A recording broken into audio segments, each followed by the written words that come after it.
el acceso a una educación de calidad en la Amazonía, especialmente en pueblos indígenas, no existe. Ecuador es un país consultivo, tenemos voz y voto sobre lo que pasa en la Antártida. No es que todo sea como perfecto en Ecuador, pero Ecuador tiene legislación muy avanzada. La estación ecuatoriana tiene un manejo ambiental muy avanzado. Ecuador tiene esa tecnología ya, pero aquí en el continente no lo estamos implementando. El día de hoy tengo el honor de conversar con Elena Hualinga, una mujer que emerge entre la sabiduría indígena y la ciencia climática, desafiando los paradigmas tradicionales sobre la crisis ecológica. Su historia, arraigada en la resistencia de la Amazonía ecuatoriana y proyectada hacia el ámbito global, nos invita a reconsiderar la esencia de nuestra coexistencia con la naturaleza. A través de este diálogo nos sumergiremos en su visión única, un testimonio viviente de cómo el activismo ambiental y los derechos indígenas pueden entrelazarse para señalar un camino hacia un futuro más armónico y justo. Este es el podcast de Charlie Sebastián y con ustedes, Elena Hualinga. Me fui a la Antártida. ¡Qué cool! Ajá, ¡Wow! hice como un proyecto de difusión sobre la Antártida y me fui, estuve allá un mes y acabo de regresar. Pero fue una experiencia... Algo que me puedas contar, así como una primicia. sea, yo creo que uno de los días más felices de mi vida fue como ver los pingüinos. O sea, pero de verdad, así como que sentí así una cosa. O sea, fue hermoso. Eso fue increíble. Como es un lugar donde no han habido humanos históricamente y no hay mucha afectación. Entonces es interesante ver como un lugar que no se ha tocado. Claro, porque como dices, tu parte del contenido que fuiste a hacer es justo evidenciar cómo está el tema del impacto ambiental por allá, ¿no es cierto? Y dices que se ve el impacto, o sea, sí. Claro, especialmente en la contaminación plástica. O sea, uno pensaría que allá no llega nada, pero hay plástico casi en todo lado. Y uno de los científicos, porque ya se hacen, digamos, expediciones científicas y estudios científicos, decían que encontraron microplásticos allá. Imagínate, o sea, microplásticos de la Antártida es como una cosa muy densa. Claro. Entonces, eso sí se nota, o sea, y caminas y encuentras botellas y por todo lado. Y claro, por ejemplo, la estación ecuatoriana, porque Ecuador tiene una estación ahí, tiene un manejo ambiental muy avanzado. O sea, de verdad, muy avanzado. Digamos, el manejo de aguas residuales, el manejo de los desechos, está súper avanzado y también como que me parece interesante que Ecuador tiene esa tecnología ya, pero aquí en el continente no lo estamos implementando. Wow. Me parece interesante y creo que igual, digamos, o sea, hay como una persona encargada sobre el tema ambiental ahí que está haciendo estudios todos los días, viendo si es que, por ejemplo, digamos, las aguas que se han tratado, que salen después, si es que realmente están bien o están mal. Entonces hay o sea, están chequeándolo todo el tiempo, lo cual me parece increíble. Y muchas otras cosas. Igual como mucha conciencia sobre cómo no deberíamos como interferir en ese ambiente. Y eso me parece súper bueno. Lo turro de esto es que de alguna manera sí es como una disputa geopolítica muy fuerte entre muchos países. O sea, Ecuador es un país muy pequeño y dentro de todo esto hay un tratado sobre la Antártida, ¿no? Y en esto el Ecuador es un país consultivo. O sea, tenemos voz y voto sobre lo que pasa en la Antártida, lo cual muchos países no tienen. O sea, no todos los países tienen. No. Wow. Entonces hay como las grandes potencias que tienen eso y estamos ahí, Ecuador. Entonces es como que tenemos como un poder así de lo que pasa en la Antártida y hay muchas, no sé, rumores, como indicaciones de que hay países que, por ejemplo, ya quieren renegociar el tratado y permitir, por ejemplo, el extractivismo allá, lo cual sería súper grave, porque allá hoy en día, o sea, básicamente todo está protegido. Y claro, ahí como Ecuador tiene un voto un ahí, voto, claro, súper importante. que probablemente esté en contra, ¿no? De esta agenda. posible extractivista. Sí, yo creo que sí, porque, o sea, en sí, claro, no es que todo sea como perfecto en Ecuador, pero digamos, comparado con otros países, Ecuador tiene legislación muy avanzada en cuanto, digamos, el medio ambiente.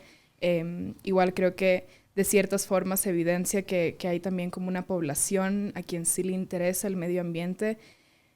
No, así como que, como así como todos somos ambientalistas, pero sí hay como un interés, ¿no? Y se ve con la consulta popular aquí sobre la minería en Quito, o lo del Yasuní, u otras cosas que han pasado en el pasado, ¿no? Entonces, yo esperaría que cuando ese día llegue, porque algún día va a llegar y que ciertos países van a, me imagino, ¿no? O sea, como van a querer renegociarlo, eh, que Ecuador también pueda como llevar una política externa a favor de la protección de este continente, porque es como, o sea no creo que logramos entender cuánto dependemos del bienestar de este continente, que está como básicamente ahí, uno de los pocos lugares que están Todavía protegidos. protegidos. Me parece súper interesante que hayas estado recientemente en la Antártida, que estemos grabando esto en Quito, que hayas vivido tu vida dividida entre el oriente ecuatoriano y también un país europeo. Entiendo que es Finlandia, Sí. ¿puede ser? Sí, chévere. Entonces para mí es súper interesante el poder contarme con una ciudadana de este mundo, porque estoy seguro que has hecho mucho contraste en tu corta edad de cómo viven las diferentes partes, cómo se vive en las diferentes partes del mundo. Em, Qué lindo que has dicho que los ecuatorianos tenemos, por así decirlo, un poco más de conciencia ambiental que algunos otros países, ¿no? Nos falta un camino enorme por recorrer, estoy seguro. Pero quisiera que nos cuentes un poquito cómo ha sido tu vida hasta ahora. Me parece súper chévere tu background de cómo la mitad de tu vida estuviste en un país como súper, hiper avanzado y al mismo tiempo estuviste en un área muy preciosa de este planeta que es el Oriente Ecuatoriano. Si nos puedes dar como una biografía de cómo fue tu vida desde pequeña. A ver, ¿desde dónde empiezo? Desde donde quieras, tranquilo. Tenemos tiempo. A ver, o sea, la razón por la que pasé, digamos, en la Amazonía y también en Finlandia es porque mi mamá es de un pueblo indígena que se llama Sarayaku, en Pastaza, y mi papá es de Finlandia. Em, bueno, mi papá pasó bastante entre Suecia y Finlandia y por eso tenemos como chance, o sea, tenemos como una conexión con Suecia también. Ok. Por ejemplo, mi hermana mayor, ella se siente más sueca que finlandesa. Yo en cambio me siento más finlandesa que sueca. Em, sí, porque yo estudié en Finlandia y ella en cambio, en realidad el poco tiempo que estudió en Europa, estudió en Suecia. Em, entonces, sí, bueno, esa es la razón. Sí, sí, Acá. completamente. Tal vez un preámbulo de cómo se conocieron tus papás. También me parece como... Sí, mi papá es científico, biólogo, geógrafo y probablemente un par de títulos más, porque es como de esas personas que... O sea, mi papá es como una biblioteca abierta, sí, Ok, es me un imagino. genio. Y él estaba acá como viajando por sus estudios y mi mamá en cambio estaba, me parece que salió a la ciudad por un trabajo y ahí se conocieron. Y ya. Wow, qué Algo cool. así. Em, y bueno, de ahí, bueno, pasamos mucho como de un lado al otro cuando éramos pequeños. Digamos, mis hermanos mayores van a tener como, o sea, porque ellos tuvieron como otro ir y venir que yo, por ejemplo. O sea, hemos estado en distintos lados en diferentes etapas de nuestras vidas. Pero en mi caso, em, o sea, yo pasé como mi infancia en Sarayaku y de ahí a los 7 años, 7, 8 años me fui a Finlandia porque tenía que empezar la escuela y el acceso a una educación de calidad en la Amazonía y especialmente en pueblos indígenas no, o sea, no existe. Es muy lamentable y es necesario crear sistemas de educación que sean adecuados para niños indígenas en la selva. ¿Eso ha cambiado de alguna forma desde que tú eras niña? No, no, no para nada. Porque no creo que hay como no hay una inversión. No, hay una brecha muy grande en cuanto al acceso a la educación y cuánto se invierte para que eso mejore. Lo que sí puedo decir es que Sarayaku como comunidad y como pueblo se ha organizado bastante alrededor de la educación y hay muchas iniciativas para mejorar esta situación que se están trabajando. Es que no sé qué se puede compartir y qué no se puede compartir. No creo que sea como un secreto, pero hay como colaboraciones con instituciones educativas, universidades, etcétera, justamente para combatir este problema en Sarayaku. Y ojalá se pueda, digamos, implementar en otros lados cuando estos sistemas como ya estén funcionando bien. mejor. Claro, porque entiendo que Sarayaku es una comunidad. ¿Tienes un número aproximado de cuántas comunidades hay en el Ecuador? Chuta, no. Pero son... Pero, o sea, hay una diferencia entre comunidad y pueblo. Esto es súper importante. Ok. Ya. Sarayaku tiene 7 comunidades, pero conformamos un pueblo. Un pueblo significa que hemos estado... O sea, somos uno de los pueblos más antiguos en la Amazonía. Wow. Entonces, sí. Bueno, Sarayaku también es como una comunidad muy, muy organizada, muy articulada, y lo cual nos permite como tener justamente este tipo de proyectos para avanzar la educación y cosas así. Pero eso es muy difícil para otras comunidades porque digamos, lo que está haciendo Sarayaku es muy difícil de hacer. Y no siempre hay como los recursos para hacerlo y no sé, como el apoyo, y hay un montón de problemas. Sí, me imagino, deben ser retos inmensos y que luego de tantos años, de tanto lucha de parte de su pueblo, han logrado crear estos convenios de alguna forma, ¿no? Sería fantástico que se cree como un estándar y que esto se pueda replicar en diferentes pueblos. Sí, de hecho, yo creo que se va a lograr porque hay una visión muy fuerte en Sarayaku, pero también creo hay muchas otras comunidades que, o sea, es que vivimos tenemos estos mismos problemas, ¿no? Y tenemos digamos, queremos solucionar estos problemas. Y si nadie va a solucionarlo, o sea, nos toca hacerlo a nosotros mismos. Y está bien, o sea, y me parece increíble que Sarayaku como pueblo se organice alrededor de un tema tan importante como es la educación. Y que ojalá eso después se pueda replicar, o sea, me parece súper, súper, súper importante. Es súper valioso, completamente. Ajá. Solo como regresando a la línea del tiempo. Tranquila, me encanta que nos desviemos así. Para eso es este podcast. Supongo que tu papi evidenció esto, ¿no? Dijo como, bueno, mi hija no está aprendiendo mucho acá. De hecho, no creo que mi papá dijo eso para nada. Ok. Creo que mi papá dijo como, o sea, mis hijos están aprendiendo tanto en la selva, wow, pero también es necesario que tengan como una educación más académica. Sí.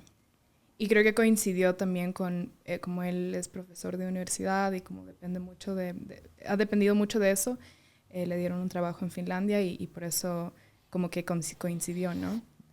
Pero para nada, o sea, mi papá siempre ha valorado mucho la parte de la cultura de mi mamá, los conocimientos, o sea, como básicamente, o sea, eso yo como hoy en día reconozco de mi papá y de mi mamá, que hicieron un esfuerzo increíble para que nosotros tengamos los dos lados, que nunca nos alejemos mucho de nuestro pueblo, pero que también podamos conocer otras partes del mundo y conocer como las tierras de mi papá también. Y bueno, claro, estudié en Finlandia, pero mis papás, o sea, el esfuerzo a lo que me refiero es que yo nunca me fui de Sarayaku más de un año. O sea, yo durante todo ese tiempo siempre regresaba a Sarayaku todas las vacaciones, pero también mi escuela en Finlandia, no sé por qué, porque no es un estándar ni es tan permitido, me dejaban que yo me ausente de la escuela a veces 3, 4, 6 meses y me mandaban con mis libros. Me decían, porque ya, o sea, no era como en las épocas de Zoom y cosas así, claro, ni en Sarayaku no había internet. Me imagino. Entonces era como que yo, o sea, desaparecía. O sea, no es que me podían mandar un correo ni nada, o sea, yo igual no lo podía ver. Había un centro de cómputo en Sarayaku, me acuerdo, pero ya después de no me acuerdo en qué grado, pero bueno. Ok, después. Ajá. Y me mandaban como que estudiar, no sé, historia hasta la página 200 durante 4 meses. Regreso y doy un examen. Y mientras yo rendía bien en los exámenes, todo bien, no me hacían problemas. Wow. ¿Y te considerabas buen estudiante? En la escuela sí. En la escuela sí. Digamos, a ver, se me hacía muy fácil. Ajá. No es que era como súper dedicada. Se me hacía muy fácil las materias. Qué chévere. Sí. Y eso, claro, eso me permitió que yo esté en Sarayaku también y recibir al mismo tiempo como una educación de Finlandia, pero estando en Sarayaku. Y yo lo que hacía también, porque no quería estar sola en mi casa durante el día, yo entré a la escuelita en Sarayaku y por eso tenía como mis amigos y mis compañeros de la escuelita en Sarayaku y a veces seguía las clases ahí, hacía las tareas de eso, o a veces sacaba mis propios libros y empezaba a hacer, digamos, mis tareas de Finlandia. O sea, era ida y vuelta, porque así como te ibas a Finlandia y te mandaban deberes de Sarayaku, ajá, de Finlandia te mandaban también. Sí. Wow. Sí. O sea, hacía como doble escuela de alguna manera y de ahí me iba a la casa y hacía allá también. Pero tengo que ser sincera, o sea, Dale, no es que yo así como que todos los días me sentaba desde las 8 hasta ni sé qué a estudiar. Sí, sí. O sea, era como que ya, bueno, esta semana no he hecho casi nada, Yeah. voy a hacerlo ahorita así un sábado, no sé. Y me ponía a hacer, o no sé, como que faltaban ya un par de semanas para regresarnos a Finlandia y ahí yo empezaba a estudiar. Pero me parece súper valioso porque pudiste ser niña. ¿Me Sí, explico? sí. Hay padres ahora que esperan y presionan mucho a sus hijos y no les dejan ser niños. Les exigen demasiado. Les meten en 3 cursos las tardes. Entonces es como... Tú viviste realmente lo que es ser niña. Y Sí. más bien, qué chévere que puedas contarnos de esto. Sí, ¿no? sí. O sea, yo, no, sí tuve una infancia, una niñez increíble, de verdad. Sí, lo permitieron mis padres. Y esto pasó durante muchos años, ¿no? Básicamente desde que tenía 9 años, creo yo, hasta que tenía 15 años. A mis 15 años, esa es la parte interesante en mi vida donde cambian las cosas, porque a mis 15 años mi mamá ya como que ya no quería más con esa dinámica. Creo que todos estábamos un poco cansados. Y, o sea, para esto, digamos, para mí, yo regresaba a mi hogar cuando regresaba a Ecuador, o sea, cuando regresaba a Sarayaku. O sea... Esta era tu sede, por así decirlo. Ajá, yo me iba un año, medio año, lo que sea, por la escuela, pero de ahí yo regresaba. O sea, eso era como que la mentalidad que yo tenía. Eso te iba a decir. Tu mindset era, Ajá. Vacaciones es lejos, aquí es la casa. Ajá. Ya. Bueno, no me iba de vacaciones, Sí, me iba sí. de... Ajá. No era la palabra correcta, pero nos Ajá. entendimos. Por la educación, por la escuela. Entonces creo que sí, como que empezamos a pensarlo, ¿no? Como ya es hora de regresarnos. Más que todo porque era lo que queríamos, pero aún faltaban mis estudios, el de mi hermano menor. Y chuta, o sea, yo para esto como sí era buena estudiante y me había proyectado como mis cosas, ¿no? De que iba a terminar el colegio allá, quería estudiar ciertas cosas en la universidad y mi idea siempre fue regresarme a Sarayaku. Pero yo decía como que voy a absorber lo mejor de la educación de Finlandia y poder regresar con eso. Y ahí como que ya empezaron a cambiar los planes que yo tenía, porque ya estábamos hablando de regresarnos más pronto de lo que al inicio como que se había proyectado e entendido. Ajá. Entonces lo conversamos y mis papás nunca han sido de imponernos cosas. O sea, siempre, y eso sí yo aprecio mucho de mis papás, de mi mamá y de mi papá, que, o sea, eso fue una decisión de todos, regresarnos a Ecuador. O sea, hasta mi hermano menor, que en esos tiempos tenía que 12 o 13 años, él tuvo algo que decir. O sea, yo me acuerdo, él le dijo como que a mi mamá, así como que, si tú necesitas regresarte a tus tierras, hazlo. Así como que no te quedes aquí por nosotros porque, o sea, vamos a estar bien, así. Entonces, ese año, mi papá aún tenía trabajo, se quedó ahí con mi hermano menor durante ese año y yo, en cambio, vine a Ecuador con mi mamá. Y me pusieron en un colegio en el Puyo, que fue súper interesante. Ya, cuéntanos. Porque o sea, fue muy divertido. Yeah.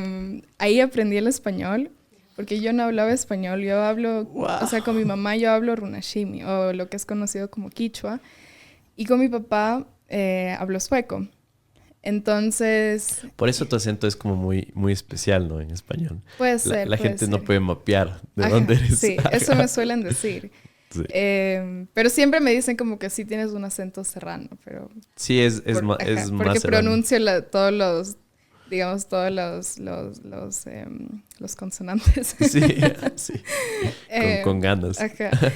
Y, y claro, regresé acá y mi mamá pasó bastante con mis abuelitos en esos tiempos. Pero bueno, mi mamá me ayudó un montón, o sea, sí me ayudó un montón durante ese año porque fue todo nuevo, o sea, fue todo como, o sea, no hablaba el idioma, imagínate, no sé. Yo siempre digo que, o sea, claro que aprendí el idioma en el colegio, pero, o sea, y tengo que darle créditos a mis amigos del colegio, ellos fueron los que me enseñaron. A punta de bullying, pero aprendí. No, todo bien, no me trataron súper lindo. Pero sí se reían de mí a veces Normal. O sea, porque, o sea, claro. era su deber, no te Claro. preocupes. Ajá, entonces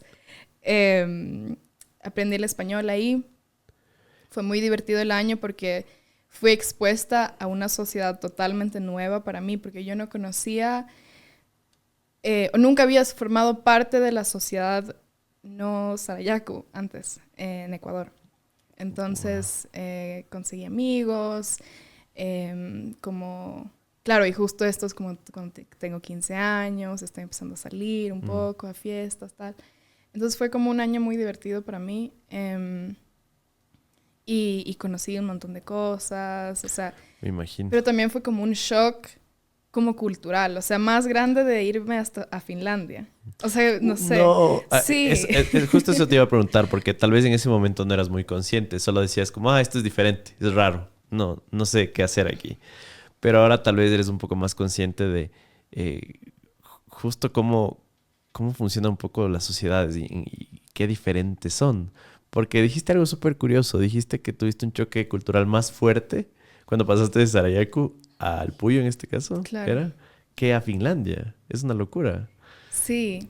Es que creo que nunca hubo ese shock en Finlandia, no sé por qué.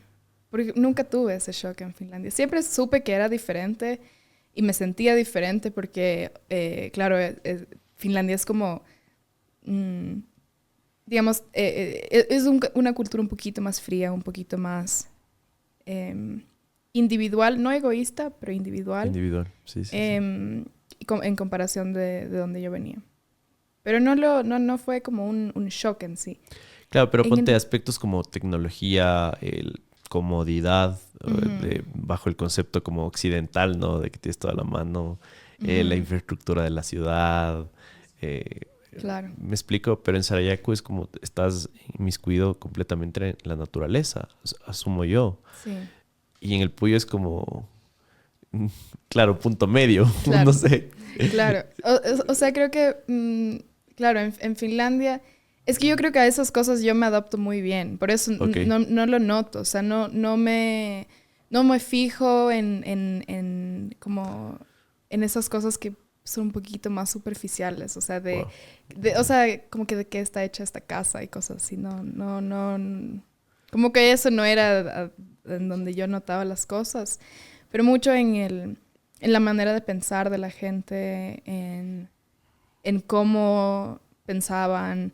Digamos, creo que tuve chance de analizar muy bien el sistema de educación. O sea, a mí me importa mucho la educación. El sistema de educación en Ecuador en comparación con la de Sarayaku, en comparación con la de Finlandia, por qué no funcionaba muchas veces.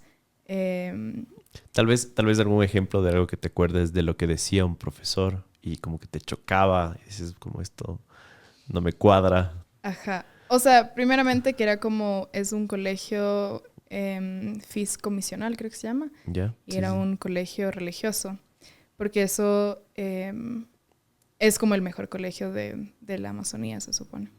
Em, entonces, como la presencia de la religión fue un poco sorprendente para mí.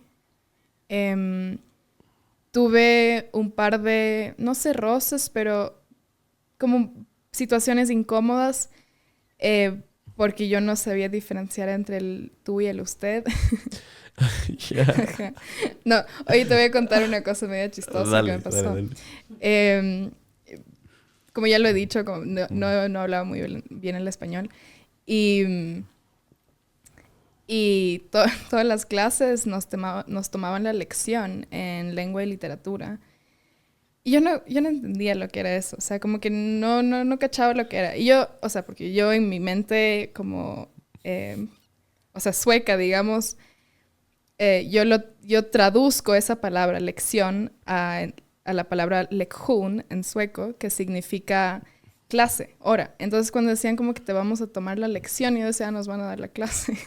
Ya. Entonces, yo muy acostumbrada a esta idea de que si es que no sabes algo, preguntas o dices que no sabes. Ya. Porque si yo no sé algo y tú eres mi profesor, yo tengo que ser sincera para que tú me lo puedas explicar. Así es. Entonces yo en la lección, porque no sabía nada, no entendía nada, porque no entendía, o sea, de verdad no podía, esto es en las primeras semanas, ¿no? Cuando no entendía ni de qué se Nada. estaba hablando, o sea, no entendía ni el tema de lo que se estaba Sí, enseñando. estabas, claro. Entonces, cuando me tomaba la lección, yo decía, no sé. Entonces mi mamá creo que va a revisar mis notas y encuentra así en todas las lecciones 0, 0, 0, 0. Y yo así como... Y me dice, oye, ¿por qué sacaste tantos ceros? Y yo, ¿de qué hablas? Así como que, o sea, no es que me ha ido excelente, pero no creo que he sacado ceros, así. Claro. Un pequeño malentendido ahí por el idioma. Qué gozo. O sea, en plena lección tú estabas preguntándole a la profe. Claro, ¿Qué es esto? Es que era como una lección, no era escrita, era como... Era oral. Ajá. Yeah. Entonces te hacía una pregunta y tenías que responder. Y así, no sé. En 2009 se conoció la primera transacción documentada con Bitcoin. Un usuario intercambió 10.000 Bitcoins por 2 pizzas. Esta transacción estableció un valor implícito en Bitcoin, que en ese momento era menos de un centavo, era 0.001 centavo. 15 años después, un Bitcoin equivale más o menos $30,000. Esto significa que si esa persona no hubiera comprado esas 2 pizzas, se hubiera guardado esos Bitcoins en su billetera, hoy tendría $300 millones. Y damas y caballeros, esto tan solo está empezando. La pregunta es, ¿por qué Bitcoin aumentó tanto de valor? Básicamente es porque es un activo escaso, descentralizado, seguro, asequible, con mucha innovación y de hecho muchas personas lo llaman el oro digital.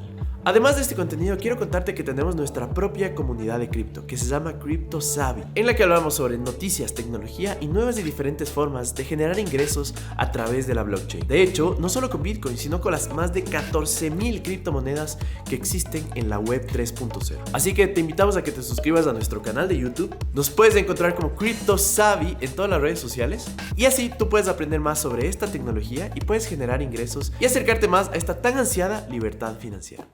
Entonces, bueno, fue un poco difícil este periodo de adaptación, pero al mismo tiempo fue muy divertido de lo que me cuentas. Fue como mucho contraste ahí. Sí. Ya, por ahí, no sé cuándo pasó esto, pero entiendo que hay como un video viral tuyo, internet, Sí. de más o menos a qué edad fue y si nos puedes contar qué pasó. De una. A ver, antes de contarte Sí, esto, sí, claro. yo hice ese año en el colegio en el Puyo. Fue divertido, chuto, o sea, ya dije como que ya me quiero quedar acá, pero yo como que como que en mi mente aún tenía como estos deseos de estudiar, ¿no? Y yo sabía que iba a ser muy difícil entrar con las notas de acá a allá. O por lo menos eso es lo que pensaba quizás. Claro, porque tal vez ya entendías el español y justo las materias del nivel académico, ya viste que tal vez no era tan difícil, ¿no? Ajá. Estamos como un poquito atrasaditos, tal vez, por eso. En realidad no pienso que estamos muy atrasados en sí. Creo que es más el método de enseñanza que hace que nos enfocamos en lo que no es importante, o sea, en cosas que no importan mucho, que nos quita tiempo de aprender sobre cosas que sí nos deberían importar. Y los métodos para enseñar no son adecuados para los estudiantes, entonces a la final no terminas aprendiendo ni lo que se enseña. Eso es como lo que yo noto en general. Eso es algo que conversábamos mucho con mi papá, porque mi papá ahora es profesor acá. Qué cool. Y cómo él intenta como utilizar nuevos métodos y cosas así también. Pero Pero bueno, eso, entonces chuta, ¿sabe? Me entré como en un dilema personal porque yo quería estudiar, pero yo también sentía como que yo me siento tan bien acá. Y, o sea, si quisiera terminar, o sea, si quisiera quedarme acá está mi familia. La estabas pasando súper. Puedo ir a Sarayaku muy frecuentemente. Entonces, creo que tenía 16 años. Yo apliqué porque después ¿de qué es? Décimo. En Finlandia tú tienes que aplicar digamos, al high school. Ah, ok. Aplicas, ¿verdad? Sí, o sea, como intentas entrar con tus notas. Wow. Entonces, ahí básicamente se divide el colegio. O sea, algunos van a carreras como, ¿cómo se dice? Vocacional, no, vocacionales. Sí. Sí, claro. Como cosas más prácticas, ¿no? Sí. Y los que normalmente tienen, digamos, notas más altas, siguen el high school. Entonces... Ok. Ajá. Más o menos como ya en un tercer nivel lo que hacen es ir a un diplomado o a la universidad y sacar un título Algo así. más largo, ¿no? Sí, algo así. Ya. Entonces, ajá. Básicamente antes del bachillerato se divide. Ok. Entonces yo apliqué a un par de colegios bachilleratos. Justo, high schools. Ajá. Sí. Y entré a mi primera opción. Y claro, yo tuve que como que aplicar de una manera distinta porque yo no tenía todas las notas en Ecuador, en Finlandia, perdón. Entonces yo tuve que mandar mis notas desde primer grado hasta lo que yo hice aquí en Ecuador para que ellos puedan revisar si es que realmente soy como un estudiante que puede aprender. Ok, Algo así. interesante. Entonces entré. Y es interesante porque este colegio es como en el ranking que más se maneja en Finlandia. Durante los últimos 5 años ha sido el primero en todo el país. Entonces es un colegio muy bueno. Wow. Estamos hablando de que Finlandia es bastante conocido por tener probablemente la mejor educación del planeta. Sí. Y si dices que era el mejor colegio de Finlandia, pues bueno. Sí.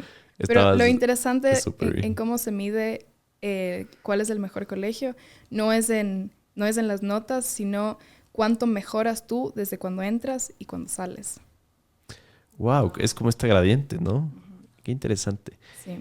Entonces yo, bueno, aplico, sí. Yo hablo con mis papás, digo, oigan, entré, como que, o sea, como esto es lo que yo me imaginé, o sea, de verdad no quiero ir, pero, o sea, tengo como esto, como, soy una persona muy lógica, ¿no? Como pienso mucho y como puedo diferenciar muy bien como mis sentimientos un poco con lo que me dice la lógica. Entonces, sí era como que, o sea, yo estoy convencida de que esto es lo que debo hacer y mis papás me dijeron, no hay como que mandemos a nuestra hija de 16 años a otro, o sea, a otro país, ajá.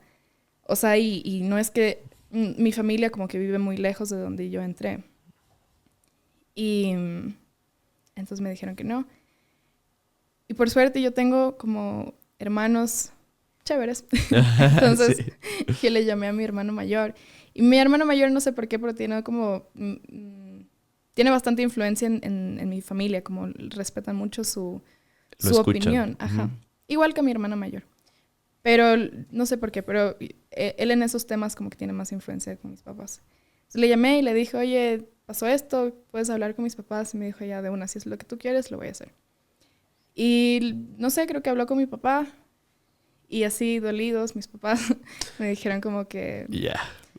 Ajá, pero faltando como que un mes para entrar al colegio. Yo ya acepté, o sea, sin saber, no sé si sabías que podía ir o no, creo que solo acepté y dije como que si no me dejan ir ya nada, o sea, pero acepté el puesto. Y me fui y viví 3 años sola en Finlandia hasta acabar el colegio. Y acabé el colegio, me quedé creo 1 o 2 meses trabajando para tener como que algo con qué vivir cuando regresaba a Ecuador. Entonces como para ahorrar un poco de dinero y de ahí me vine acá cuando terminé el colegio. Aquí estoy. Wow. Sigo acá. Qué interesante. Sí. Yo supongo que ahora que tienes acceso, tal vez por comentarios, tal vez por, no sé, sea la fuente que sea, tú en serio puedes comparar, ¿no? Lo que hablábamos y por qué te interesa tanto la educación. Porque entiendo que acá todavía estamos como que con un sistema educativo que está basado mucho en como una época industrial, en la cual te enseñan a hacer como que tareas repetitivas y quieren hacerte muy bueno en esto, pero se olvidan de cómo eres como persona, habilidades blandas y tantas cosas. No sé si nos puedes comentar como por qué es tan efectivo el sistema finlandés, porque estuviste en uno de los mejores coles, ¿verdad? Creo que una de las cosas que como es como lo básico de lo que yo entiendo en el colegio, o sea, o por lo menos la escuela, digamos que hasta que tienes como, qué sé yo, 13 años, así, lo único que estás haciendo no es aprender las materias, sino aprender a aprender. Entonces aprendes a conocerte a ti mismo y cómo tú aprendes mejor. Y tienes chance de explorar eso, sin que eso haya una, ¿cómo se dice? Repercusión. Sí, repercusión. Ajá, repercusión con las notas y tal. Creo que en Suecia, creo que en Finlandia también, ya no sé cómo está ahorita, pero por ejemplo a los niños no les ponen notas y cosas así, porque es innecesario. No es tan necesario que los niños... o sea, como que el profesor debe poder evaluar si es que el niño está bien o no está bien, pero no necesita como que ponerle al niño un 8 o un 10, porque al final si está aprendiendo con un 8, está bien, o sea, va a mejorar en algún rato. Wow. Entonces, para mí es eso, o sea, aprender a conocerte a ti mismo y poder explorar, jugar, como eso es lo más básico. De ahí creo que es mucho de aprender junto al alumno. O sea, el alumno siempre aporta a la clase. Entonces... Es muy como multidireccional, ¿no? La clase. Sí. Entonces... No hay esta figura de autoridad también, creo. No tanto, y especialmente no en el bachillerato. O sea, en el bachillerato era muy de... Y también en la escuela, en el colegio. La participación, el cuestionar es muy valorado. Entonces se generan conversaciones más allá de solo lo que estás recibiendo en las clases. Y, por ejemplo, esa era una de las razones por la que a mí me iba bien en el colegio, porque yo era una niña así llena de opiniones, que tenía como opiniones sobre absolutamente todo. Entonces, y eso se valora. Se valora. ¿Qué más? Creo que hay algunas otras cosas más, pero eso, como es lo aprender. Se te viene un poquito a la mente. Entiendo también que ser profesora ya es como algo muy prestigioso. Sí. Te pagan bien. Es difícil ser un buen profe. No sé si te pagan bien. Ah, ¿no sabes? No. ¿Ya? No. Mejor que acá, supongo. O sea, en un ranking de carreras. Sí, definitivamente. Yo sí siento que los profesores allá deberían tener mejor pago, porque están haciendo, y aquí también, están haciendo un trabajo muy, muy valioso, un trabajo muy cansado que requiere muchas horas extras y deberían tener la seguridad de que puedo vivir tranquilo, o sea, y puedo hacer mi trabajo bien. O sea, creo que es un trabajo que no es... No, o sea, eso es uno de los trabajos más importantes de una sociedad. Creo que vivimos en un mundo un poco al revés, ¿no? En el cual hay otras carreras que no aportan tanto a este mundo y que son más remuneradas. Siento que desde los agricultores, los profesores, que son cosas indispensables para que se desarrolle la sociedad, claro, están como infravalorados y no están remunerados de una forma justa. Y sabes, y hay incluso como muchos casos de mini corrupción en el sistema de educación, en donde, o sea, donde básicamente puedes pagarle al profesor para que te acolite y cosas así. Estadísticamente, si alguien te paga mejor, si tienes un buen sueldo, no vas a cometer actos de corrupción. Esto es algo interesante que es un poco delicado hablarlo en Ecuador, creo yo, porque se critica mucho los sueldos públicos. Porque no se merecen y no trabajan y tal, y a veces sí estoy de acuerdo que no hacen nada de bueno ciertos servidores públicos, pero digamos, la probabilidad de que se cometan actos de corrupción es baja, o sea, baja muchísimo si es que tienen un sueldo bueno. Claro, y termina siendo más barato para la sociedad en general, por la perspectiva o ángulo que tú le veas. Porque por lo menos está sobre la mesa. O sea, por lo menos sabes cuánto es. Y no es lo que se llevan por ahí. O sea, eso es delicado porque aquí se critica muchísimo eso. Y no es que yo soy una experta y sé cuánto deberían estar pagados y cuánto no. No estoy diciendo que ni es mucho ni es poco. Pero es una conversación que se debería tener. Se deberían tener estudios y estadísticas sobre eso en Ecuador. Si es que hay algo que se pueda hacer solamente ajustando los sueldos a ciertos tipos de servidores públicos. Qué interesante. Solo como para ir concluyendo el tema de la educación. ¿Cierto? Tengo un... no sé, otra vez. Y el video viral. Sí, exacto. Pero tengo un primo que estudia en España. Tiene 14 años y está bajo un sistema Waldorf de educación. Este sistema, para la gente que no sepa, se centra mucho en las habilidades blandas y sobre todo en construir la identidad y hacerle buena persona a los niños. Y es completamente diferente a lo que se hace acá en el sistema público, ¿no? Y tengo otras dos primitas que estaban en un sistema gringo, ya que es muy parecido a la acá, creo yo. Tal vez un poco más flexible, pero se parece bastante. Y es impresionante la diferencia en sus personalidades. Él está siempre feliz, no necesita una tablet, un celular, es una locura, ¿no? Entonces siento que como padres debemos como investigar muchísimo en un 2024 qué realmente es la educación, ¿no? Uh-huh. Porque como que solo seguimos haciendo lo que hicieron nuestros abuelos y a veces esa sabiduría es importante, pero siento que en la educación hay tantos avances ahora que hay que estudiarlo un poquito. Pero bueno, yendo al tema de tu primer video viral, porque tienes algunos. Sí. Cuéntanos a ver, un poco. solo tengo que añadir algo De al anterior, una. pero porque siento que como que mucho de lo que dije es como observando digamos lo que falta en Ecuador, Sí, pero sí, creo sí. que hay muchísimo valioso en la educación que yo he recibido acá. O sea, yo siempre digo como que, o sea, la mitad que yo recibí como que en cuanto a la educación fue lo académico que yo aprendí en Finlandia, pero también fue como ser de este país, y ser de la Amazonía y crecer en Sarayaku y como que tener todo ese conocimiento. Entonces, hay un montón de cosas valiosas aquí también. Y un montón de cosas que sí se están haciendo bien aquí y que no se están haciendo bien allá, por ejemplo. Entonces, no es solo por criticar, pero hay muchas cosas que podemos mejorar, ¿no? Entonces, solo quería hacer ese pequeño corte comercial. Y de ahí, yendo a los videos, chuta, no sé, o sea...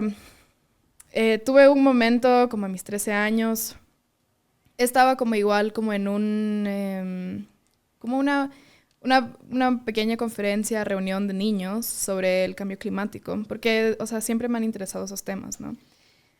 Y en como este grupo de niños iba a hacer una carta a la COP de París, en donde se firma el Acuerdo de París sobre mantener digamos, el 1.5 grados Celsius.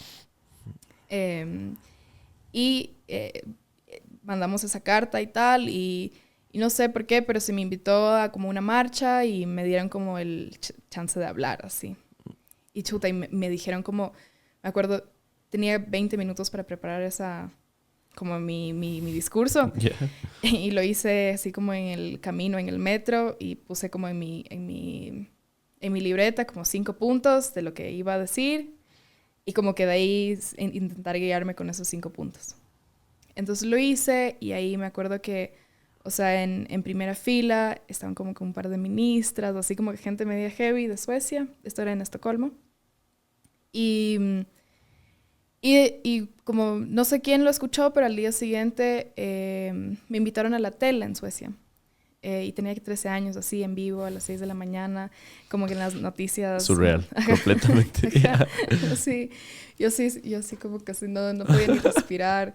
Eso fue como que el primer momento, así, como de exposición, quizás. De ahí, creo que un video que se hizo viral un poco fue un discurso que yo di igual en una conferencia climática en Madrid, en la COP25.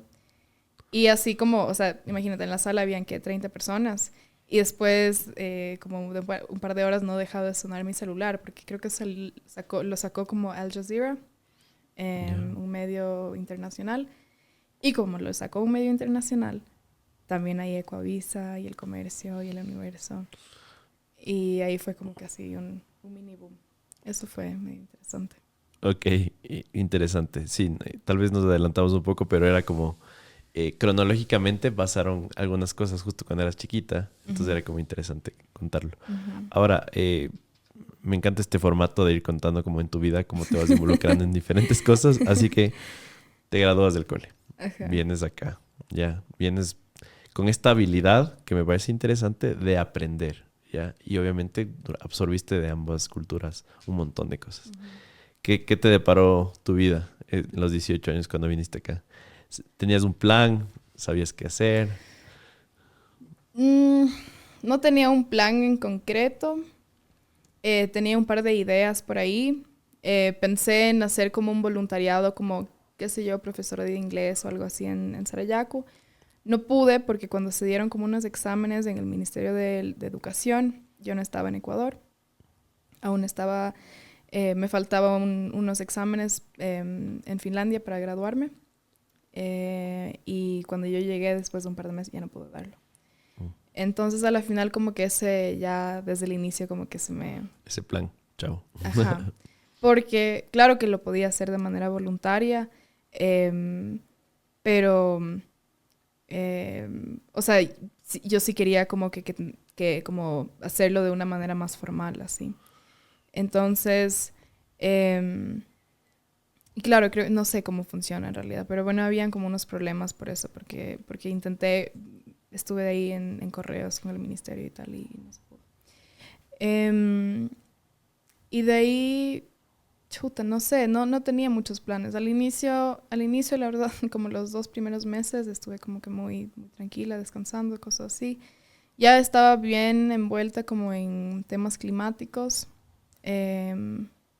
Y ya había como hecho una campaña que se llamaba Polluters Out, que se trataba sobre presionar a un organismo de la ONU de dejar de recibir financiamiento de empresas petroleras. Y fue súper interesante eso porque la campaña como que tuvo mucha visibilidad. Esto lo hice yo con 2 amigas que tenían mi edad, así. Fue medio loco. Y hicimos esa campaña y como que nos contactaron así CEOs de empresas petroleras gigantes, así como para entrar en diálogo y que les dejemos de escrachear, así básicamente. Y me parece que se dieron como algunas como reuniones por Zoom con los CEOs de estas empresas transnacionales. Y claro, creo que es importante mencionarlo como es muy satanizado hablar con el supuesto enemigo. Yo sí creo mucho en el diálogo, o sea, yo sí pienso en que podemos tener opiniones distintas, podemos venir de diferentes lados, pero aún así deberíamos sentarnos. Con lo que alguien no me sentaría es como alguien que comete como crímenes contra sí, que sí en realidad sí lo hacen estas empresas, pero bueno, sí como que creo que sí es importante como entablar, así se dice. Sí, entablar. Entablar conversaciones y diálogos. Sí, y es el camino, ¿no? Para mí, porque de alguna forma si llegas como a imponer, a veces tienes todos los argumentos del mundo, estamos tratando de salvar el planeta, pero si llegas a imponer es probable que a veces con el mismo poder que ellos tienen sea difícil, ¿no? Entonces yo creo que más bien es una vía un poco más efectiva, tal vez para ir conversando y bueno, tú nos lo dirás también en el resto de esta conversación. Por ese entonces estaba pasando algo con el Yasuní en Ecuador. El Yasuní es un tema de hace 10 años. Sí, completamente. En esos momentos creo que había la consulta popular de Lenín Moreno. Y esto lo tengo que ser como que decirlo muy públicamente. O sea, no es que yo he sido parte del proceso del Yasuní. O sea, yo no me puedo como... No puedo mentir, ¿sabes? Sí. Pero claro, en este último tiempo aporté con mi granito de arena con lo que se podía. Entonces, pero hay gente que ha estado muy involucrada durante 10 años y que se han sacado la madre literalmente intentando proteger este lugar. Sí, creo que tienes como una habilidad comunicacional muy interesante y esto te ha convertido en una cara visible para muchos proyectos. Entiendo los equipos y los esfuerzos que hay detrás. Y como dices tú, este granito definitivamente aporta, ¿no? Algo ya que estamos entrando en el Yasuní, entiendo que el Ecuador tuvo un triunfo, ¿no? En la última consulta popular al ganar el sí. Te cuento que tenía conversaciones con mi padre de que supuestamente si nosotros no sacábamos ese petróleo se iba a coger Perú, sea, habían argumentos tan utópicos, tan ridículos, que al final fue muy gratificante para mí ver que la gente entró en razón y ganó un sí.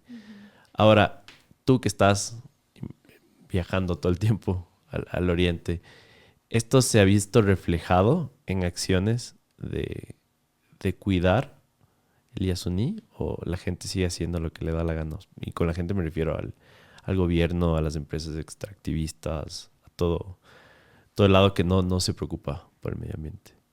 Creo que primeramente hay como ahorita este discurso del gobierno que es que quieren una moratoria de aplazar, digamos, esta decisión que tomó el pueblo ecuatoriano. Wow, aplazarlo. Sí. Están presionando esto, ¿no es cierto? Sí, de manera muy pública. Lo ha dicho el mismo presidente, me parece. Y hay como una cuestión, yo creo que, digamos, la Corte dice que la empresa tiene 1 año para dejar de explotar este bloque petrolero, pero no hay una especificación sobre cuándo, o sea, básicamente sacar toda la infraestructura. Okay. Y hay como, yo entiendo como un poco se escudan en eso y dicen, pero en 1 año no podemos sacar la infraestructura. Pero eso no te está diciendo la Corte. Te está diciendo que dejes de explotar en 1 año. Te está dando 1 año para empezar a cerrar todos los pozos que has abierto. De ahí hacer la remediación social, ambiental. Eso obviamente va a tomar mucho más tiempo. Digamos, desmantelar toda una infraestructura petrolera es una cosa sumamente técnica. Entonces hay que regirse a eso. ¿Qué te dice? ¿Qué tecnología existe hoy en día para hacerlo de la manera más eficiente, de la manera más amigable con el medio ambiente? Eso debería ser una prioridad. Entonces, no, ahorita no se ha dejado de explotar, o sea, sigue todo así Wow. mismo.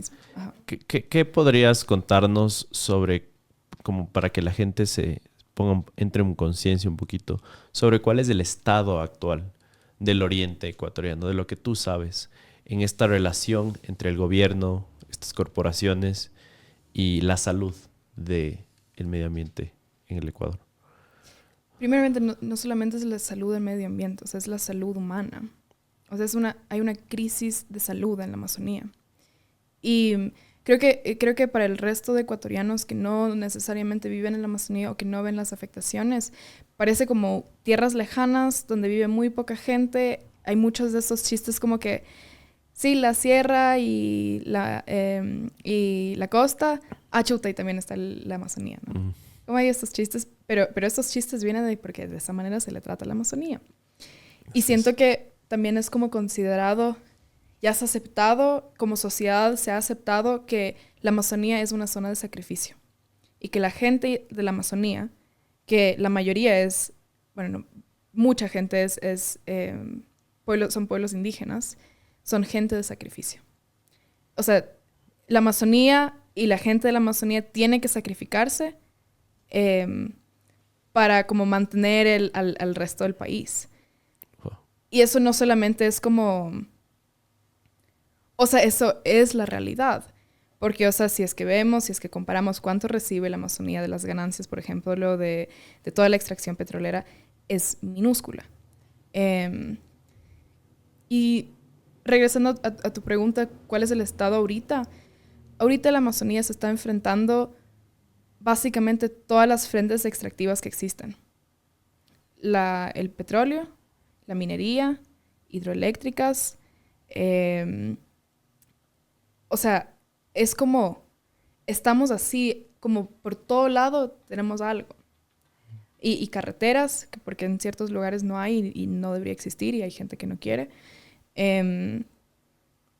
O sea, y ya ahorita, por ejemplo, está, o sea, y esto es muy delicado, pero ya está, digamos, el crimen organizado tiene muchísima inversión en la minería ilegal, por ejemplo. Entonces estamos como que cercados por todo esto. Y eso se refleja en la vida, o sea, en la vida diaria de la gente. Hay una contaminación altísima de los ríos, metales pesados en los ríos, en los peces, incluso en la zona de donde yo soy, que es bastante protegido, en donde sí se ha logrado mantener, digamos, las empresas petroleras fuera, etcétera, los ríos están conectados. Entonces lo que pasa río arriba nos afecta, lo que pasa río abajo nos afecta, lo que pasa al río que se conecta con el nuestro nos afecta. O sea, todo está conectado. Entonces, o sea, ¿cómo se puede aceptar que una zona tan importante como la Amazonía, que contiene tanta biodiversidad y diversidad cultural y de gente, y que en sí solamente es como digamos, una zona tan importante para el mundo, sea el zona de sacrificio, sea el basurero de la sociedad, ¿cachas? Es como muy, como, ¿cuándo se aceptó eso? Porque eso en esa sociedad crecí por lo menos yo. Y es fuerte porque eso hace que siempre a la gente allá que está afectada por esto tiene que, o sea, siempre estar peleando. O sea, no hay un día que no haya como una nueva amenaza. O sea, ahorita se hablan de nuevas licitaciones petroleras en la Amazonía, que también logra afectar a la zona de donde yo soy y territorios de mis amigos. O sea, territorios de donde son mis amigos.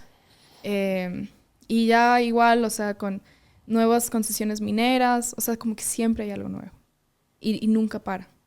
Entonces, en muchos países, por ejemplo, en Colombia, ya no se va a permitir la destrucción de la Amazonía, se supone, en teoría. O sea, en papel, por el momento. Por lo menos. Igual en Brasil hay un poquito más de, como una intención política un poquito más a favor de la Amazonía. Y ya se habla muchísimo sobre cómo ya crear digamos, moratorias que no permitan más la frente extractivista avanzar en la Amazonía, porque ya está llegando a un punto tan crítico que va a ser irreversible, o sea, todo el ecosistema básicamente se está cayendo. Y no lo digo de una manera, o sea, esto es como una perspectiva científica, en donde el ecosistema está tan dañado que ya está a un punto de colapso.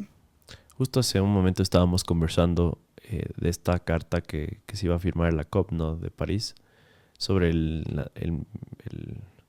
que se firmó, de hecho, sobre el 1,5 grados que no debíamos tratar de subir, ¿no? Justo me senté con 2 científicos hace unos 15 días y me contaron que vamos a llegar allá, ¿no? O sea, y es como irreversible el tema. Justo... creo que ya pasamos. Sí, creo que ya pasamos. Ajá. Dentro de todas las cumbres que has ido, porque entiendo que justo eres una voz para nosotros y que lo has hecho de forma fantástica. De hecho, tengo que agradecértelo por contar lo que está pasando acá. Que sí, hay todo lo que contaste. Tenemos un par de triunfos que también quisiera que nos cuentes un poquito. Pero ¿qué es lo que estás viendo alrededor del mundo? Es decir, ¿qué cosas podríamos copiar, que podríamos implementar acá? Ya nos contaste un poquito de lo que están haciendo en Colombia, tal vez en Brasil. ¿Y qué ves también en estas culturas que deberíamos aprender nosotros, no? Chuta. O sea, en Colombia, por ejemplo, como que ya dijeron como no, vamos a extraer más petróleo. Así, ya no más. Que es algo... En el 2024 sigue siendo algo súper radical. Es radical, o sea, es súper necesario. Me contaste y todavía no lo creo. O sea, hay que darle tiempo al tiempo para ver si es que lo logran ejecutar, pero sería un ejemplo a seguir por completo. Sí, y hay que reconocer que hay muchos retos con esto. O sea, no es que somos ingenuos y decimos como que ya todo va a estar bien si lo hacemos. Hay muchísimos retos, pero esos retos hay que enfrentarlos. Y lo que se puede aprender... o sea, Ecuador es un país con tanto potencial. O sea, y no lo vemos nosotros mismos, creo yo. Hay muchísimo potencial y hay mucho que valorar dentro de nuestro propio país. Igual en la Amazonía. O sea, la mayoría de ecuatorianos no conocen la Amazonía. Ni la historia, ni la realidad, ni la actualidad. Entonces, o sea, siento que es como hay tantas cosas que podrían hacer bien, que podrían generar cosas buenas y que no sea de extraer y de destruir, pero tenemos que cambiar como nuestro chip. porque se nos hizo muy cómodo ser un país petrolero y ya no lo queremos soltar. ¿Estás cansado de tener que utilizar diferentes herramientas para organizar tu vida personal y profesional? Con Notion puedes hacer todo esto en un solo lugar, desde un blog de notas hasta un planificador de proyectos. Notion lo tiene todo. ¿Tienes un equipo? Notion es perfecto para trabajar en equipo. Con herramientas de colaboración en tiempo real, puedes compartir tus ideas y dar seguimiento al progreso de tu equipo en un solo lugar. ¿Necesitas personalizar tu espacio de trabajo? Notion te permite personalizar cada página para que se adapte a tus necesidades. Agrega tablas, listas, galerías y más. Todo en un solo lugar. ¿Quieres estar al tanto de tus tareas y proyectos? Notion te permite establecer recordatorios y fechas límite para que nunca te pierdas algo importante. Notion es la herramienta todo en uno que necesitas para organizarte y ser más productivo. Y ahora tiene inteligencia artificial, que funciona más o menos como ChatGPT, pero con esteroides. Pruébalo hoy y descubre todo lo que puedes hacer. Si te estás preguntando cómo empezar con Notion hoy mismo, te vamos a dejar un enlace como comentario fijado y en la descripción para que puedas registrarte y comenzar a organizar tu vida hoy mismo. Me callo y permito que sigan viendo este increíble contenido, pero aprovecha Notion hoy mismo. Abajo. Quisiera ir como a diferentes casos en tu vida diaria, en tu vida, que hay algo que tal vez le cuentes a amigos que tienes acá en Quito o en otros países, que se utiliza como, yo que sé, medicina en tu comunidad en Sarayaku, ciertos usos de plantas que tal vez aquí en una farmacia sea algo como impensable y que tal vez ustedes al integrarse a nuestra madre tierra lo pueden hacer mucho mejor. O sea, creo que hay un montón de plantas, ¿no?, que se han utilizado tradicionalmente y que probablemente no hay muchos estudios alrededor de, pero muchos, por ejemplo, tienen efectos antiinflamantes o incluso hay como esta planta que te hace sentir como una sensación de frío. Por ejemplo, lo tomas cuando tienes fiebre. Wow. Te ayuda a bajar la fiebre. Entonces hay un montón. Y esos conocimientos están, digamos, son muy locales. O sea, un pueblo un poquito al norte puede tener un conocimiento muy diferente al que está un poquito al sur. Qué loco. Entonces hay un montón de conocimientos así ahí mantenidos por los pueblos indígenas más que todo. Y que también es delicado porque no hay que, digamos, la extracción del conocimiento también es un problema. Que no se habla tanto, pero existe. La extracción y un poco como el robo del conocimiento y cosas así sí existen aún. Y no sé, plantas específicas así, creo que hay un montón, ¿no? Sí, igual no me las sé en español, pero las puedo hacer en quichua si quieres. Wow, qué buena respuesta. Hablemos un poquito de los triunfos, de esto que te da esperanza, porque entiendo que la situación está complicada, como tú mismo lo dijiste, pero dentro de tu vida siendo activista, ¿cuáles son estos triunfos que lo recuerdas y que sabes que pueden venir muchos más? Esperemos que así sea. Creo que el más reciente sí fue como la consulta popular, aunque no se ha cumplido aún, y aunque hay muchos retos, y hay muchas cosas hay muchas necesidades, obviamente, después de la consulta. Creo que en sí es como es un avance, ¿no? Es como el pueblo ecuatoriano demostrarlo, o sea, en las urnas fue como algo increíble, o sea, algo que, no sé, como para alguien que ha estado en estos temas por tantos años y ha visto y muchas veces nos hemos sentido solos, como ver que el 60% del país como que apoya algo así. Fue como que creo que a nivel personal como muy gratificante. Y creo que, o sea, digamos, lo que a mí me inspira, siempre hay pequeños avances. O sea, siempre hay, por ejemplo, y esto siempre lo digo, la mejor manera, la manera más efectiva de proteger la selva amazónica es apoyando a los pueblos indígenas y dejar que los pueblos indígenas sigan manteniendo sus territorios. Y siempre hay este argumento de, pero si es que los indígenas mismos son los que destruyen. No todo es blanco y negro, pero en general, donde más selva hay, donde más protección de selvas primarias hay, es en territorio indígena. Sigue siendo, ¿cómo se dice? Facts. Hechos. Hechos. Sí, tranquila. Son hechos. y hay que reconocerlo. Entonces, siempre hay como estos avances en donde algún pueblo logra de manera legal proteger sus territorios, sacar una empresa como frenar una empresa la entrada a su territorio. Esos son victorias grandes, pero, o sea, que están uno por aquí y por allá, y creo que eso siempre es como súper lindo ver. Lo que a mí sí me inspira, o sea, como que de verdad es que cuando yo regreso a la Amazonía sigue ahí. Hay tanto más por proteger, aún hay que defender. Aunque sí, sí está como que bastante fuerte la cosa en muchas partes de la Amazonía, aún puedes ir y ver como lugares como Sarayaku, en donde la selva sigue, donde sí está protegida.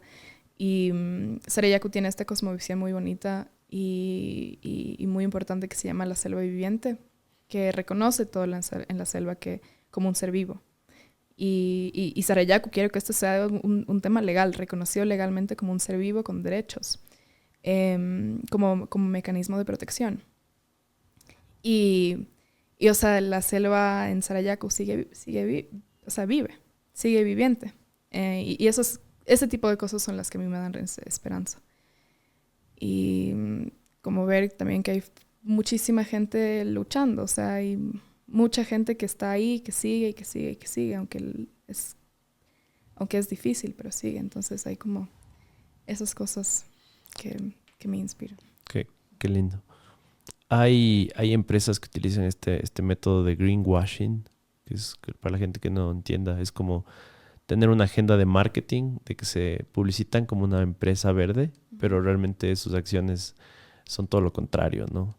Entonces, no sé si nos puedes contar tanto el caso, puedes no decir las marcas tal vez, o las empresas, pero decirnos qué están haciendo algunas empresas en este aspecto y también cuáles son modelos a seguir. Estoy seguro que dentro de toda tu vida te has topado con empresas que están haciendo cosas hermosas con este planeta. Por ejemplo, un hábito también que recién empezamos a hacer con mi novia es que hacemos muchas compras circulares. Aquí en La Floresta justo hay un montón de boutiques de ropa circular y es hermoso porque no solo tienes como atuendos súper originales, sino que creo que es bastante público el tema de que la industria textil es como terrible para el planeta. Entonces no sé si nos puedes contar algunos casos que igual te han inspirado y que es como súper... A ver, o sea, una de las cosas que intentan hacer las marcas es justamente como utilizar la imagen de personas que sean como muy visibles dentro del espacio ambiental. Entonces, la cantidad de ofertas, se podría decir. Sí, propuestas Que yo he recibido para hacer campañas de marcas gigantes. O sea, y es increíble. O sea, y la cantidad de dinero que ofrecen. Porque eso les ayuda. Eso les ayuda a hacer lo que es el greenwashing. Y yo sí estoy súper en contra de eso. Me parece horrible formar parte de eso. Y debe ser un poco desgastante, ¿no? Ponerte a ver como cuál empresa realmente está haciendo... Es que algunos ya es como que ya, o sea, eres lo peor de lo peor y quieres que, o sea, como... No sí, tienes, muy obvio. Es como que no tienes ética para nada, ¿sí? Ni con la gente con quienes trabajas, ni con lo que haces con el planeta, ni con tus desechos, ni nada. Pero, o sea, esto sí, yo sí digo como que a mí no me parece participar en esas cosas. O sea, y yo no sé por qué la gente lo hace, me parece, no sé, no lo puedo entender. Y de ahí, digamos, hay como cosas, me gusta mucho como temas locales, apoyar emprendimientos ecuatorianos, por ejemplo. Todo lo que es hecho de manera local siempre es mejor. Y obviamente si es que, por ejemplo, los materiales que utilizan son como más amigables con el medio ambiente. Obviamente el second hand o ¿cómo se le dicen? Las Segunda mano. Segunda mano. Creo que es algo como que está súper popular en muchos lados, en Europa, en Estados Unidos, y qué chévere que también está surgiendo aquí. Hay cosas, ¿no? que uno puede hacer como justamente cambiar esos hábitos. Ahora, yo creo que en Ecuador ahorita está como, de nuevo, siento que esto es como a la gente le parece un poco delicado, pero el consumismo en sí está creciendo bastante. Un montón. Ajá. Estamos pareciendo cada vez más de Estados Unidos. Ajá, y la gente dice, pero ¿y por qué yo no tengo derecho de consumir así? Y no se trata de eso, pero se puede consumir de una manera que no sea, que no dañe.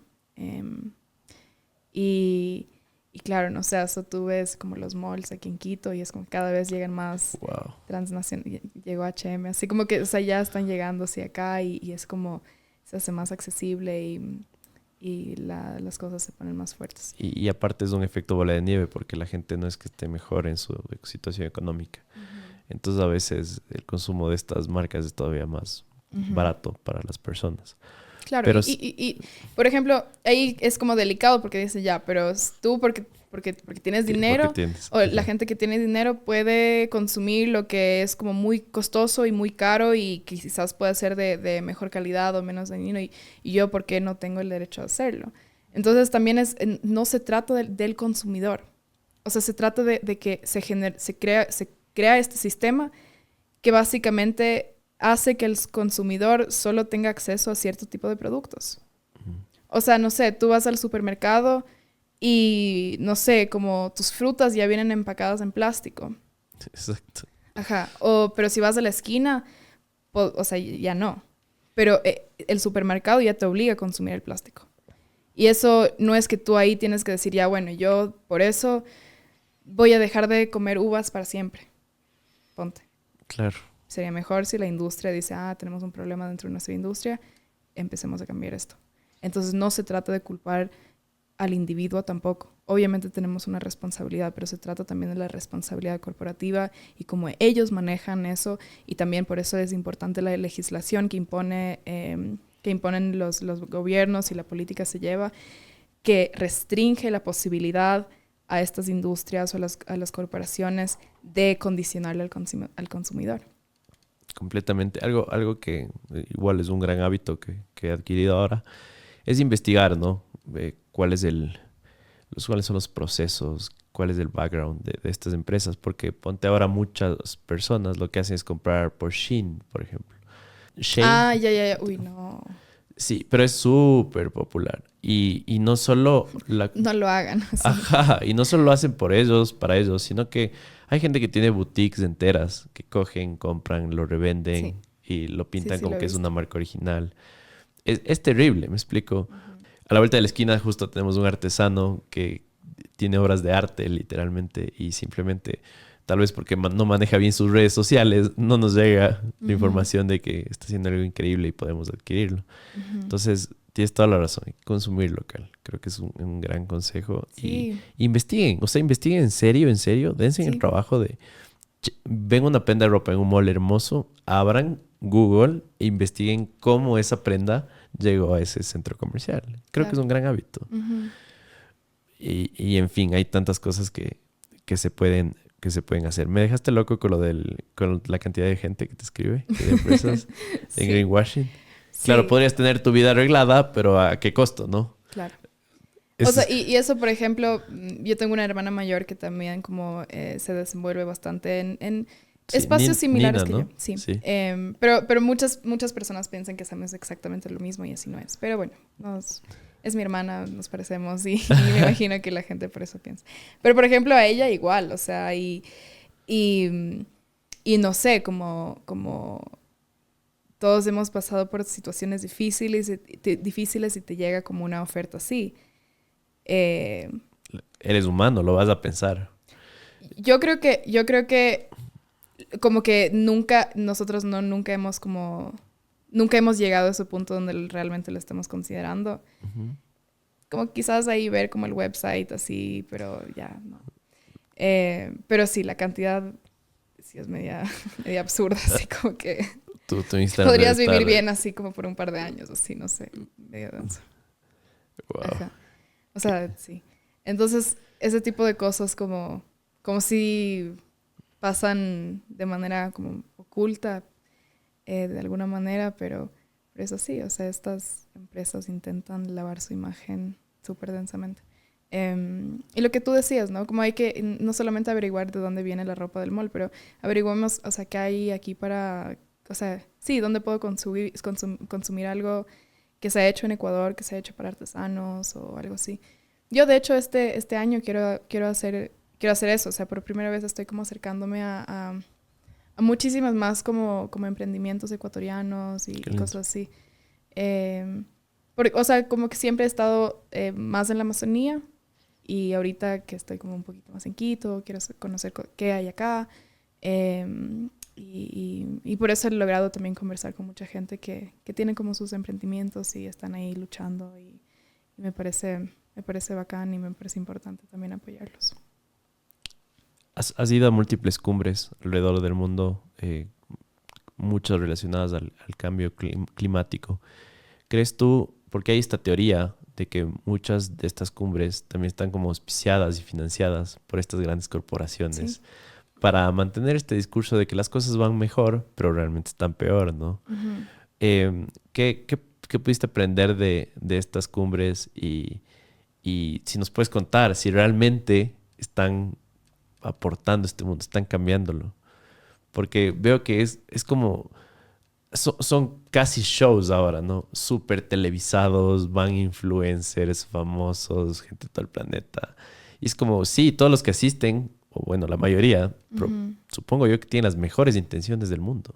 Uh-huh. Pero la gente que organiza eso a veces es como, ¿me Claro. explico? Entonces no sé cuál es tu opinión sobre esto. Chuta, es que aquí yo no creo que todo el mundo que va tiene las mejores intenciones. Hay muchos intereses por medio y hay mucho lobbying, Sí, digamos, full. más que todo de la industria de combustibles fósiles, que hace lobbying para que se les permita tener su actividad. Para la gente que no sabe qué es lobbying,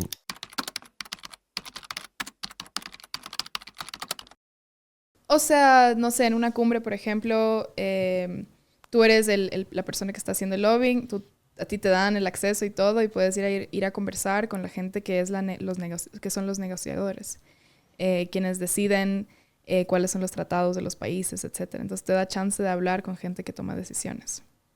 Y, y ahí hacen lobbying a sus propios países o a países con quienes tienen, qué sé yo, tratados de libre comercio, de comercio, qué sé yo. O sea, como este tipo de cosas, ¿no?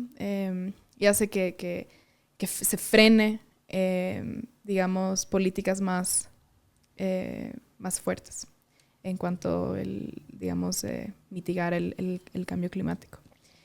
Uh-huh. personas, hombres, mujeres, de cualquier género Uh-huh. que hayas conocido en estos y que te hayan inspirado sus causas, ahorita pues como estoy seguro que ya eres amigo de muchas de estas personas, ahorita les podrías como, no sé, mencionar. O sea, para mí siempre la gente que me inspira es como la gente que está ahí en primera línea luchando por lo suyo, porque creo que la gente muchas veces se confunde, como, se hace porque reciben algo, porque hay... O sea, primeramente es una idea muy falsa. O sea, no existen, casi no existen beneficios de estar como metidos en estas cosas. Em, y, y los supuestos beneficios son muy pocos. O sea, entonces hay gente que lo está dando todo, o sea, porque es su vida, porque es como una manera de intentar sobrevivir. Es un instinto de sobrevivencia. Esa gente siempre ha sido la que más me inspira. Y he tenido la oportunidad de conocer mucha gente de otros pueblos indígenas alrededor del mundo, de Brasil, de Panamá, de Perú, incluso de Suecia y de Finlandia, los pueblos Sami, que están en lo mismo. O sea, son de los países más avanzados, supuestamente, y siguen en lo mismo que nosotros acá, o de Estados Unidos y Canadá. Esa gente siempre es la que más me inspira. De ahí una persona que me inspira mucho es la ministra de Pueblos Indígenas en Brasil, se llama Sonia Guajajara, una manduraza que logró ser la primera persona en manejar el Ministerio de Pueblos Indígenas de Brasil, que se dedica justamente a resolver todas estas situaciones económicas, sociales, medioambientales que viven los pueblos indígenas en Brasil. Y de ahí sí he conocido gente muy, muy interesante de todo el mundo, igual que están haciendo trabajos muy interesantes. Uh-huh. Qué cool. ¿Cómo llevas una vida equilibrada entre todo lo que haces y tener una vida privada? O sea, supongo que también te gusta farrear, igual que cualquier persona. También te gusta viajar. Cuéntame un poquito de esto, porque la gente es como que le ven a Elena y es como, esta figura activista, como, y está en estos eventos y también está en Sarayaku, entonces... Claro. O sea, no sé si tengo una vida equilibrada, la verdad. Sería mentirte decir que lo manejo bien. O sea, porque todo el mundo es como que, no sé cómo, ¿cómo lo manejas? No sé qué. Sí, no sé si lo estoy manejando bien, pero claro, me gusta verme con mis amigos, salir a bailar, ir a los ríos, así como... Igual hago cosas que son como de disfrutar la vida. Sí. Ajá. Pero sí, a veces sí puede ser difícil. A veces son horarios muy fuertes porque digamos, no es como que tienes un trabajo. En realidad no trabajas ni para nadie, ni o sea, como que, no, bueno, por lo menos en mi caso. Entonces a veces es como durante los tiempos más intensos donde hay cierto, qué sé yo, un proyecto, campaña, iniciativa, lo que sea que lo quieras llamar. Puede ser que estamos, no sé, como o sea, 15 horas seguidas así trabajando en ciertas cosas, así sin dormir, sin comer, sin tomar agua. Wow. Es como que hay periodos muy intensos así, en donde ya básicamente pierdes la cabeza. Y de ahí hay tiempos un poquito más relajados. De todo un poco. Ajá. Y ahí es donde uno tiene como más chance de hacer cosas. Y claro, o sea, sí me muevo bastante, digamos. O sea, creo que hoy o mañana, en la madrugada, me voy a Puyo. 2 días. Después tengo que regresar acá. Después me regreso allá. Después tengo que ir a Guayaquil. O sea, es como... y después me voy a hacer a Yaku. Sí es bastante movido, entonces también es como... el hecho de moverse también consume mucha energía. Completamente. No me puedo acordar la última vez que yo hice como un viaje solamente para disfrutar. No es que durante los viajes tienes mucho chance de. O sea, vas a estas conferencias o lo que sea, tú no ves ese país. O sea, quizás tienes medio día para ir a ver, no sé, el parque, qué sé yo. Que esté cerca. Ajá, entonces no es que la gente anda turisteando en estas cosas. Pero puede ser que eso como que se podría interpretar de esa manera desde afuera. Pero, o sea, sí es un poco... Puede ser un poco pesado a veces. Sí, me imagino completamente. Uh-huh. ¿Cuál, como ya para ir cerrando un poquito, cuál puede ser un sueño o una aspiración que tienes personal a nivel, no sé, de Ecuador, un poco más social? Algo con lo que en serio a veces sueñas. Uh-huh. O sea, creo que he visto muchas injusticias en mi vida. Eso es lo que de alguna manera como me mueve. Quiero erradicar este tipo de injusticias. Por eso, digamos, claro, ahorita hemos hablado mucho del clima, del medio ambiente, los pueblos indígenas, pero me importa la justicia más allá de los temas que me tocaron a mí. Entonces, yo creo que es posible como tener un país más justo, un país más equitativo. Y creo que sí es posible, es un camino fuerte, es un camino duro. Y creo que uno de los problemas que existe en Ecuador es que hay muy pocas personas que conocen el Ecuador de verdad. O sea, no creo que... bueno, creo que hay muy pocas personas que han llegado al poder en Ecuador que conocen su propio país. ambos lados, o sea, izquierda, derecha, socialista, no socialista, o sea, lo que sea que tú lo quieras llamar. No pienso que ha habido una persona que conoce realmente este país porque es un país hiper mega diverso, con realidades muy, muy distintas y que necesitan soluciones distintas. No hay como una sola solución para las diferentes cosas que enfrenta el país, ¿no? Entonces, algún día quisiera ver que podamos como construir en país en donde se reconoce estas diversidades. Y eso creo que lo haría más equitativo. Y a nivel personal, quiero estudiar, quiero continuar mis estudios. Creo que después del colegio he estado como involucrada en estas cosas, ¿no? Estoy metida en muchas cosas, con muchas iniciativas y he aprendido muchísimo. La mayoría de cosas que yo hago es básicamente voluntario, pero digamos, todo el conocimiento que yo recibo durante todo ese tiempo creo que, o sea, es invaluable. Sin embargo, tener como la experiencia on the ground o en la vida real, creo que combinándolo con conocimientos más académicos pueden hacer que yo también en algún momento pueda hacer un mejor trabajo. No creo que ni soy perfecta, ni estoy, ni todo lo que hago es perfecto, ni nada, pero creo que se puede llegar a ser mucho más efectivo, tener mucho más impacto, y eso es lo que yo quiero. Quiero que el trabajo que se hace tenga un impacto positivo. Entonces eso por mi lado es como algo que yo quisiera hacer medio pronto. Ahorita apliqué a un par de universidades, vamos a ver si entro, si no entro todo bien, voy a seguir buscando. ¿Y qué es lo que quieres estudiar? Es que mire, yo no creo tanto en... Especialmente, digamos, si tú sabes que quieres ser médico, tú estudias medicina y ya, te vuelves doctor. Pero en estas cosas yo no siento necesariamente que necesitas estudiar una cosa muy específica. Okay. Creo que... es que no sé por qué pienso eso. creo que todo tipo de conocimiento suma.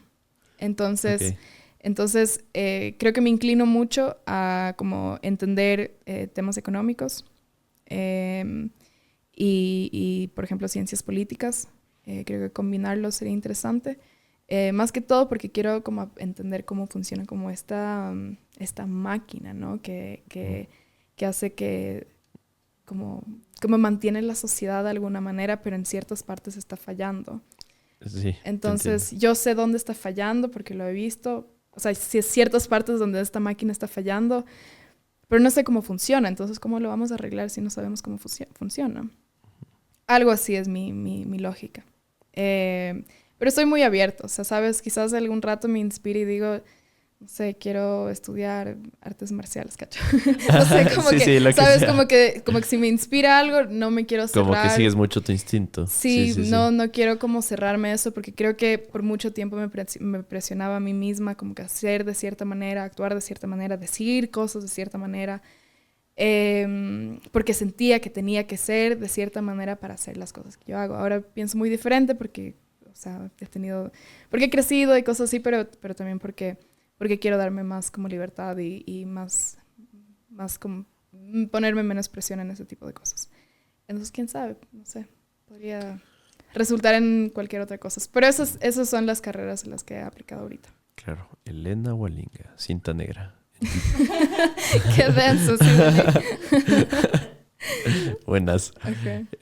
Oye, Elena, qué honor conversar contigo. Muchas gracias por inspirarnos, por todo el trabajo que estás haciendo. Sabemos que el planeta está enfermo, pero sigo teniendo mucha esperanza sobre lo que podemos hacer, sobre brindar más justicia a nuestra sociedad.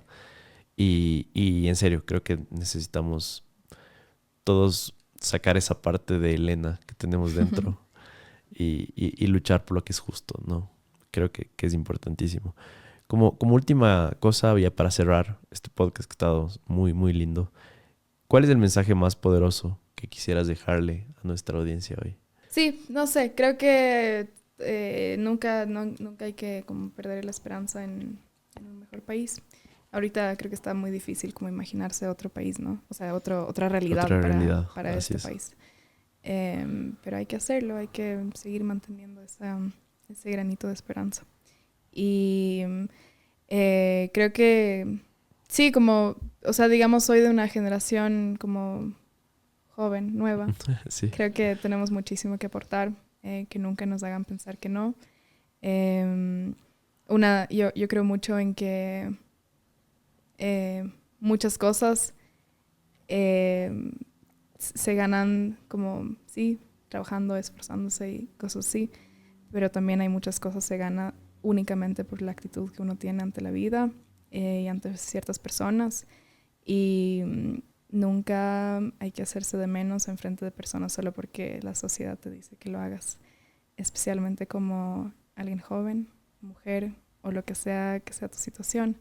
Qué linda conversar contigo. Ojalá este sea un capítulo y podamos repetirlo no sé, en algún tiempo para mandarnos un update de todo esto. Dale. Cuando estudié, no sé, ser astronauta. Sí. Exacto. No sé, Leo de la cinta negra. Lo más random.